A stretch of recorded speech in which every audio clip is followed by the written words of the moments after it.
Halo, assalamualaikum warahmatullahi wabarakatuh.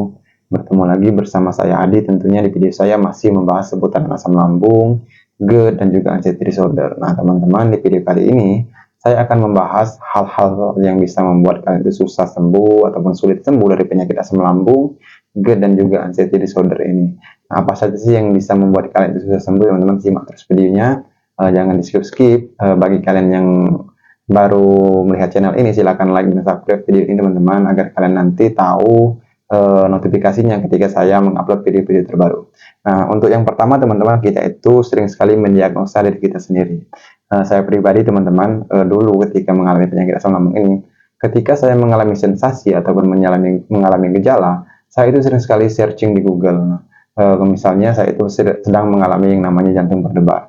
Nah, ketika saya mengalami jantung berdebar, saya itu searching di Google jantung berdebar, dan ketika saya mengetahui hasilnya teman-teman, itu bukannya membuat saya itu nambah tenang, nambah baikan, hasilnya itu membuat saya itu nambah cemas, nambah was-was, karena hasilnya itu sangat ngeri sekali. Misalnya searching di Google itu jantung berdebar, dan hasilnya jantung koroner lah, penyakit jantung, gagal jantung. Jadi hasilnya ini membuat saya ngeri dan mengakibatkan saya itu semakin cemas, semakin was-was, semakin takut teman-teman, dan akhirnya semua sensasi datang satu persatu ke tubuh saya, membuat saya itu semakin down, semakin lemah teman-teman. Jadi saran saya bagi kalian yang masih mengalami sensasi ataupun mengalami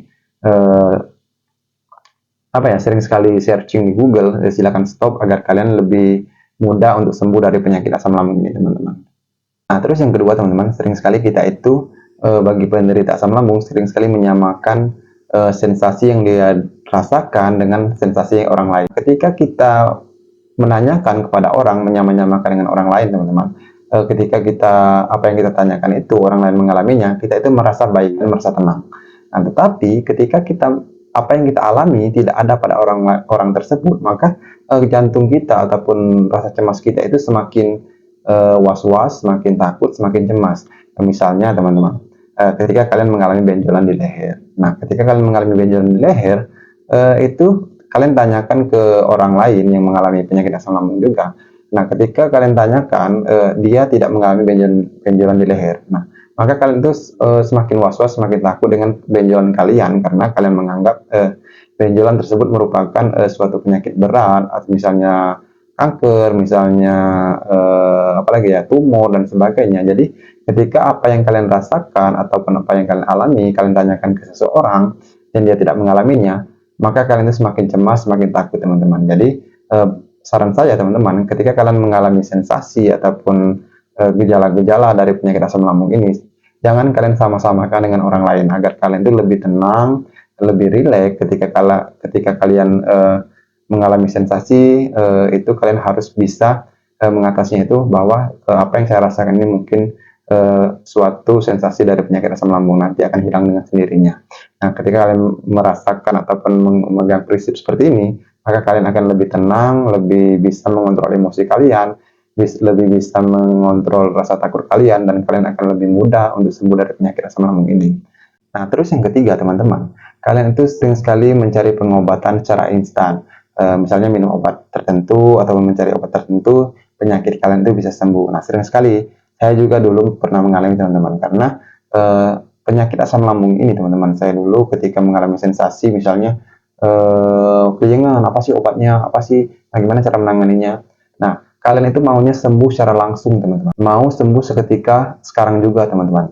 Nah, perlu kalian sadari teman-teman, bahwa penyakit asam lambung ini kalian itu sudah lama menghancurkan ataupun merusak pola hidup kalian, merusak lambung kalian. Nah, untuk sembuh secara instan ataupun sembuh secara mudah itu tidak mungkin teman-teman, karena penyakit asam lambung ini perlu yang namanya kesabaran, perlu yang namanya ketelitian, perlu yang namanya kedisiplinan, karena proses penyembuhan lambung ini harus tahap demi tahap, karena dulu kita itu merusaknya ataupun mendiamkan lambung kita ini ataupun pola hidup kita yang rusak ini, pola hidup kita yang berantakan ini secara lama, secara bertahun-tahun. Jadi untuk sembuh dari penyakit asam lambung ini kalian perlu waktu, perlu kesabaran, perlu yang namanya keikhlasan. Jadi kalau kalian mau sembuh secara instan, akhirnya teman-teman kalian tuh beli obat ini, beli obat itu, beli obat ini, dan itu, dan akhirnya kalian juga belum sembuh juga, dan uang kalian habis. Itu membuat kalian nambah pusing, nambah depresi karena uang habis, penyakit belum sembuh juga. Jadi saran saya teman-teman, untuk menyembuhkan asam lambung ini kalian harus sabar, harus ikhlas, harus disiplin, karena untuk menyembuhkan asam lambung ini, penyakit anxiety ini, penyakit psikosomatis ini perlu kesabaran, karena untuk sembuh dari penyakit asam lambung ini tidak mudah teman-teman. Kalian harus berjuang, kalian harus disiplin agar kalian itu sembuhnya itu secara permanen, secara apa ya, secara pokoknya sembuh total secara permanen. Jadi kalian itu tidak kambuh-kambuhan lagi, kalian tidak kumat-kumatan lagi teman-teman. Jadi seperti itu. Jangan kalian mau sembuh secara instan, membeli obat ini, membeli obat itu, nanti ujung-ujungnya kalian habis uang sendiri, habis uang banyak, dan penyakit ini masih belum sembuh juga teman-teman. Nah terus teman-teman, yang berikutnya itu kita itu sering sekali mengatasi apa yang kita rasakan saat ini tanpa mengatasi apa ataupun pokok permasalahan ataupun akar dari masalah penyakit asam lambung ini. Kita itu hanya fokus mengatasi apa yang kita rasakan, sensasi apa yang kita rasakan. Misalnya sensasi mata buram, bagaimana cara menanganinya ataupun apa obatnya, sensasi hidung tersumbat, apa obatnya, sensasi keliengan, apa obatnya, sensasi sakit gigi, apa obatnya, sensasi jantung berdebar, apa obatnya.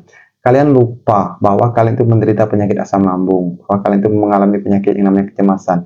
Nah, kalian itu harus mengerti teman-teman, pokok permasalahan yang kalian alami itu merupakan penyakit asam lambung disertai kecemasan. Jadi masalahnya itu teman-teman. Jadi kalian harus mengatasi asam lambungnya dan kecemasannya. Jadi kalau kalian hanya mengatasi keliengannya, mengatasi mata buramnya, mengatasi hidung tersumbatnya, kalian tidak fokus dengan apa yang kalian masalahkan ataupun pokok permasalahannya, kalian susah untuk sembuh dari penyakit asam lambung ini.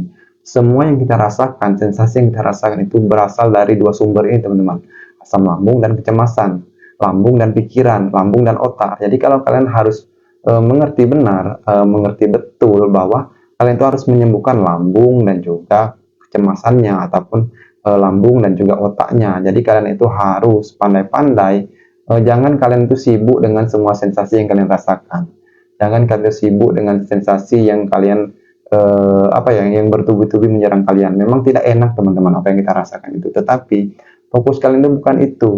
Nanti ketika lambung kalian itu sudah sembuh, sensasi itu akan hilang sendiri. Nanti ketika kalian apa ya, pikiran kalian sudah normal, semua sensasi itu akan hilang sendiri teman-teman. Jadi fokus kalian itu, kalian harus mencari akar masalahnya, menyembuhkan akar masalahnya, bukan menyembuhkan semua sensasinya. Karena sensasi ini kalau akar masalahnya masih ada, sensasi ini akan timbul terus teman-teman. Hilang, timbul, hilang, timbul, hilang, timbul. Jadi kalau kalian mau sembuh total, mau sembuh secara permanen, kalian harus fokus dengan pokok akar dari masalah penyakit kalian itu sendiri. Misalnya penyembuhan lambungnya, menyembuhkan kecemasannya.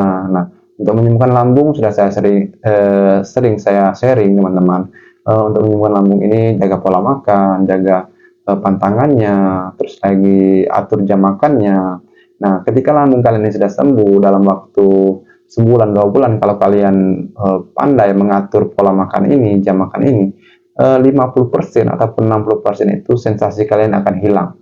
Kalian hanya butuh menyembuhkan pikiran negatif kalian, menyembuhkan kecemasan kalian itu sekitar 40% ataupun 30% teman-teman. Karena kita dulu awal-awal menderita asam lambung ini, kita dulu belum mengalami namanya kecemasan, pasti 80% orang yang menderita asam lambung ini diawali dengan yang namanya lambungnya dahulu. Jarang sekali orang yang mengalami kecemasan baru ke lambung. Biasanya mengalami lambung dahulu baru kecemasan. Saya pribadi dulu teman-teman, ketika dulu terkena penyakit asam lambung ini, saya itu mengalami lambung saya itu merasa tidak enak, merasa perih, merasa sakit teman-teman. Tanpa kecemasan saya tidak cemas dulu awal-awal. Ketika saya mengalami lambung sakit, serasa mau mati, serasa apa ya, serasa mau menusuk-nusuk itu, saya tidak cemas teman-teman. Saya hanya apa ya, aduh kenapa ini, tidak merasakan aduh saya mati, tidak teman-teman. Saya itu merasakan tidak nyaman di lambung, sakit di lambung. Jadi semua sensasi yang kita rasakan itu teman-teman, 50% ataupun 60% itu berasal dari lambung. Jadi sembuhkan dulu lambungnya, jaga pola makannya, jaga jam makannya, jaga menu makannya, jaga pantangannya. Jadi 50% sampai 60% nanti akan hilang sensasi itu. Nah, ketika hilang, kalian hanya tinggal menyembuhkan kecemasannya, teman-teman. Jadi, teman-teman, saran saya, teman-teman, kalian harus mencari pokok permasalahan dari penyakit asam lambung ini. Sembuhkan lambung dan juga kecemasan, hanya dua faktor ini, teman-teman. Kalau psikosomatis itu, teman-teman, itu juga akibat dari pikiran. Jadi, pikiran dan lambung, otak dan lambung, itu, teman-teman. Kalian harus tahu betul pokok permasalahannya. Nah, teman-teman, mungkin itu saja hal-hal yang bisa menyebabkan kalian itu susah sembuh dari penyakit asam lambung ini.